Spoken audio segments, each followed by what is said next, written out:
Assalamualaikum warahmatullahi wabarakatuh. Waalaikumsalam warahmatullahi wabarakatuh, Bu. Selamat pagi nih teman-teman semua, apa kabarnya? Selamat pagi, Bu. Alhamdulillah. Pagi, Bu. Alhamdulillah. Allahu Akbar. Alhamdulillah. Meskipun sampai dengan hari ini kita masih melakukan pembelajaran secara online, jadi harus tetap semangat, harus tetap giat ya belajarnya. Mungkin sebelum kita mulai, kita berdoa dulu ya. Silakan Mbak Putri dipimpin doanya. Oke, baik teman-teman. Sebelum kita memulai pembelajaran pada hari ini, alangkah baiknya kita berdoa terlebih dahulu. Berdoa, dimulai. Berdoa selesai. Terima kasih. Ibu mau absen dulu ya. Yang pertama, Dwi Antika hadir. Hadir, Ibu. Lingga Rizky Amanda hadir. Hadir, Ibu.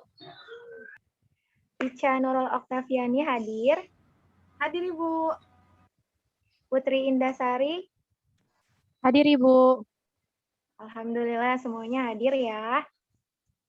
Oke, di pertemuan kedua kali ini kita masih Ibu yang memaparkan materi sesuai dengan rules yang sudah Ibu bagikan di minggu kemarin, yaitu baru di minggu selanjutnya baru presentasi kelompok.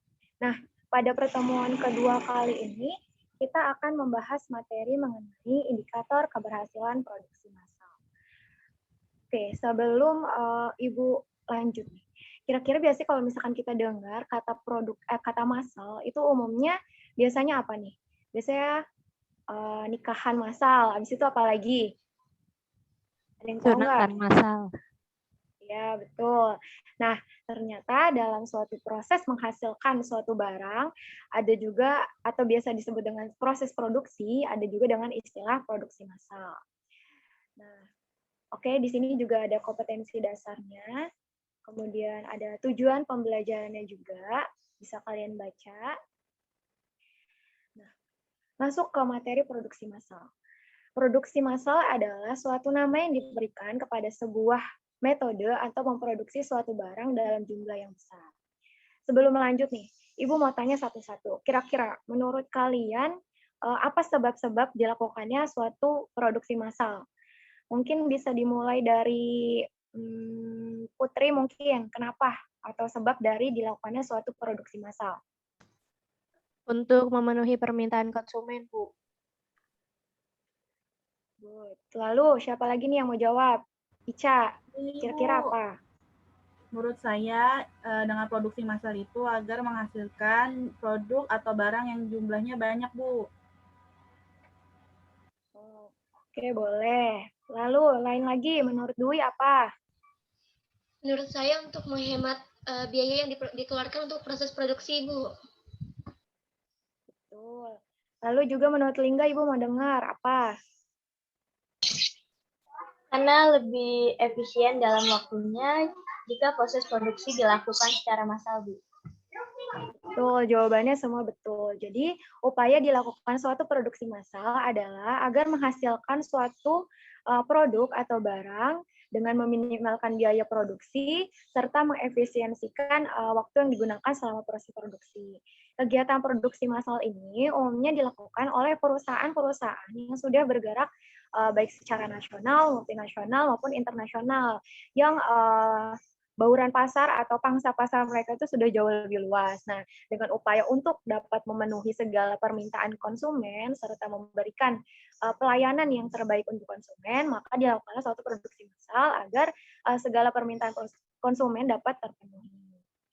Nah, sebelum lanjut nih, yaitu mengenai tindakan atau karakteristik berpikir pada tindakan kewirausahaan. Sebelumnya Ibu mau tanya, kira-kira menurut kalian sifat-sifat apa saja sih yang harus dimiliki oleh seorang wirausaha? Siapa yang mau jawab pertama? Lingga mungkin mau jawab, kira-kira apa nih sifat yang harus dimiliki oleh seorang wirausaha? Harus kreatif dan inovatif, Bu. Betul. Lalu menurut Dwi, kira-kira apa nih? Harus pantang menyerah dan selalu semangat, Bu. Nah, betul. Menjadi seorang wirausaha itu tidak boleh memiliki sifat yang rendah diri. Mereka harus memiliki semangat yang tinggi. Selain itu juga harus mampu berinovasi dan berpikir secara kreatif. Nah, kegiatan produksi massal ini merupakan salah satu inovasi bagi seorang wirausaha untuk dapat memenuhi segala permintaan dari para konsumennya. Nah, mungkin menyambung dari yang sifat wirausaha yang tadi, yaitu mengenai karakteristik berpikir pada tindakan kewirausahaan. Yang pertama, yaitu sangat bersemangat dalam mencari peluang. Nah, Ibu mau tanya, kira-kira kenapa seorang wirausaha harus mampu membedakan peluang yang ada? Kenapa dia nggak langsung ambil semua peluangnya aja? Menurut Putri gimana? Menurut saya, hal itu dilakukan untuk menghindari adanya peluang yang dapat mengancam bisnis mereka, Bu. Jadi, seorang wirausaha harus jeli dalam melihat peluang yang ada serta menentukan peluang yang dapat memajukan bisnis mereka. Seperti itu, Bu. Betul. Jadi, seorang wirausaha tidak hanya pintar untuk mencari peluang bisnis yang ada, namun juga mereka harus mampu membedakan peluang-peluang yang ada tersebut. Jadi, tidak serta-merta ada peluang mereka langsung ambil, tapi mereka menganalisis terlebih dahulu kira-kira peluang tersebut dapat memajukan bisnis mereka atau justru berbalik dapat menghambat atau menjatuhkan bisnis mereka. Jadi seorang wirausaha harus mampu jeli dalam melihat atau menganalisis peluang-peluang yang ada. Kemudian orang-orang yang memiliki jiwa wirausaha, mereka selalu berpikir untuk sangat bersemangat dalam mencari peluang. Kemudian juga tadi mereka dapat membedakan peluang yang ada.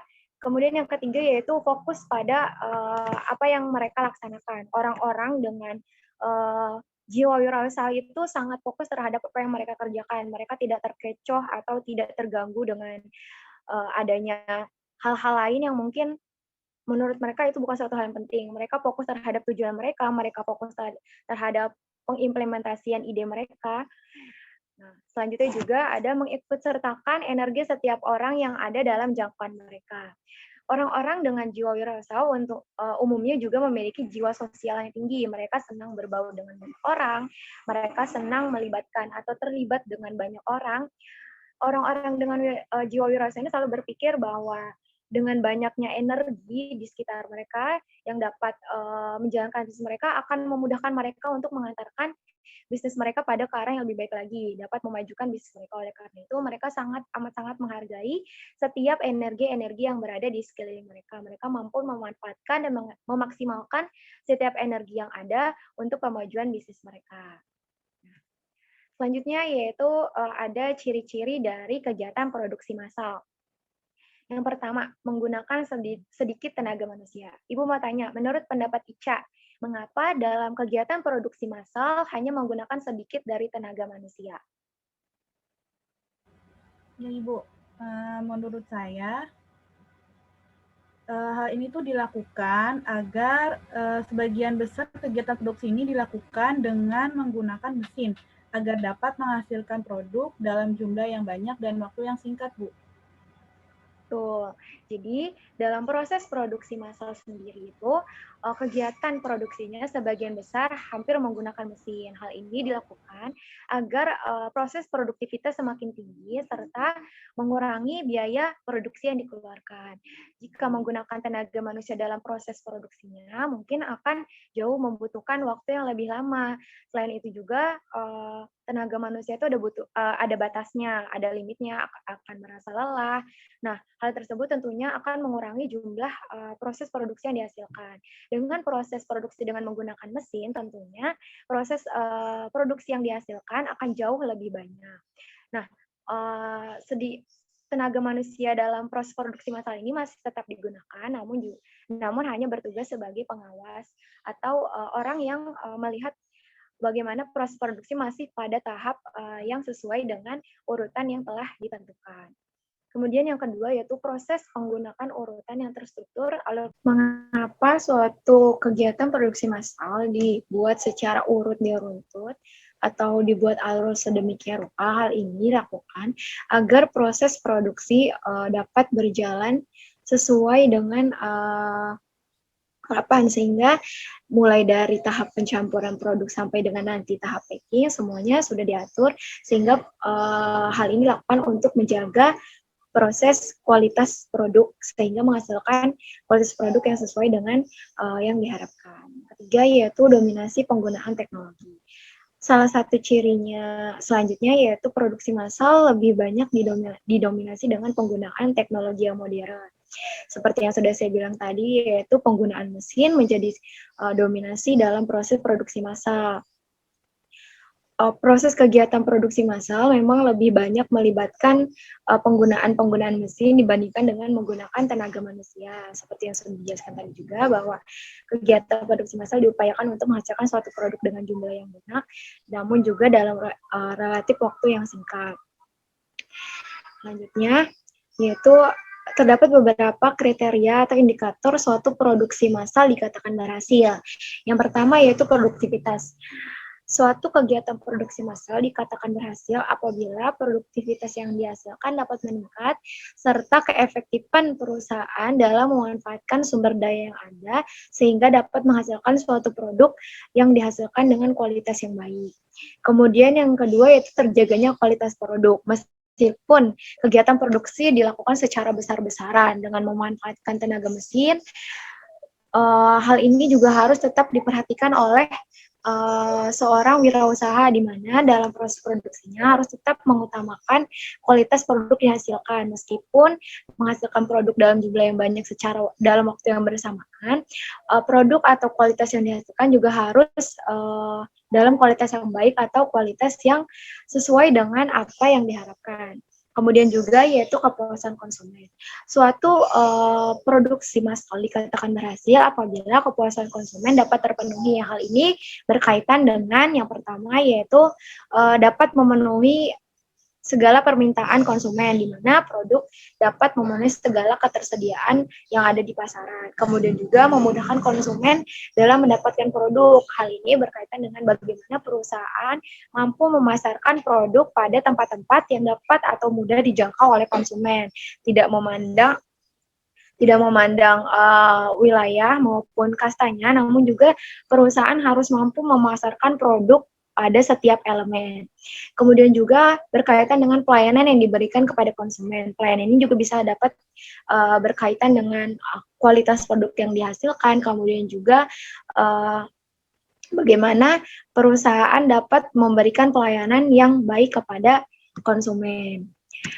Nah, di sini Ibu juga ada salah satu contoh video mengenai proses produksi massal. Bisa kita lihat sama-sama ya.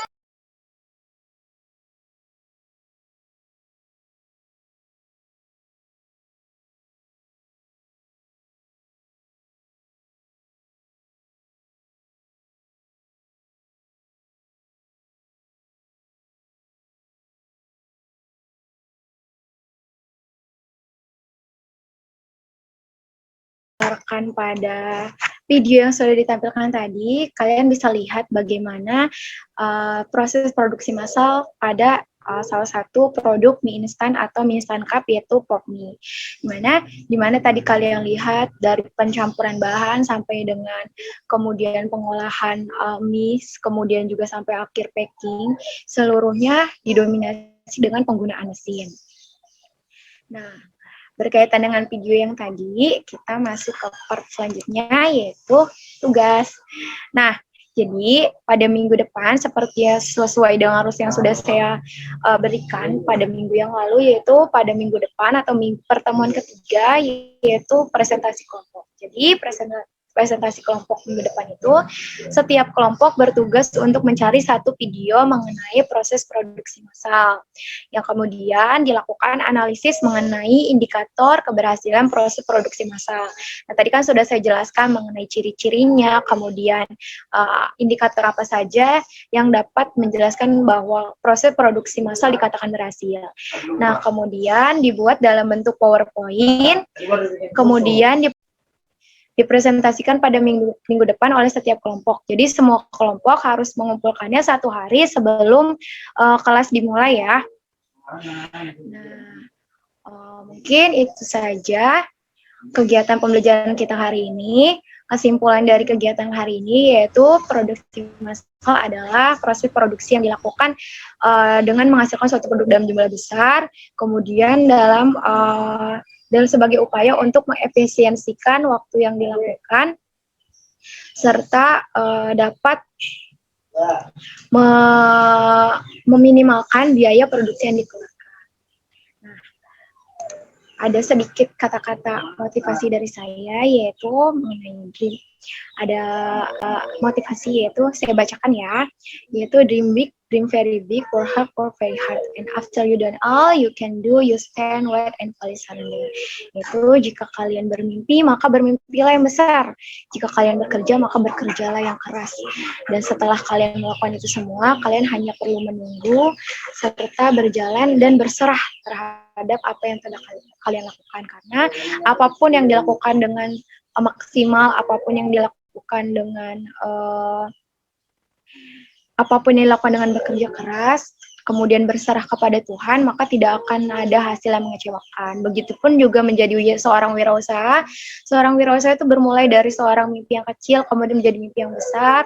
Mereka dari mimpi besar tersebut, kemudian mereka mengimplementasikan menjadi suatu pekerjaan yang keras, bekerja keras untuk mengimplementasikan mimpi tersebut. Kemudian mereka hanya perlu menunggu dan menyerahkan kepada Tuhan mengenai apa kerja keras yang telah mereka lakukan. Mungkin itu saja kegiatan pembelajaran kita pada pagi hari ini.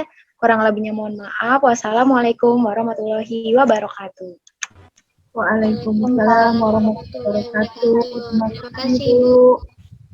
Salam, terima kasih, Bu. Sampai jumpa minggu depan ya semuanya. Baik, Bu.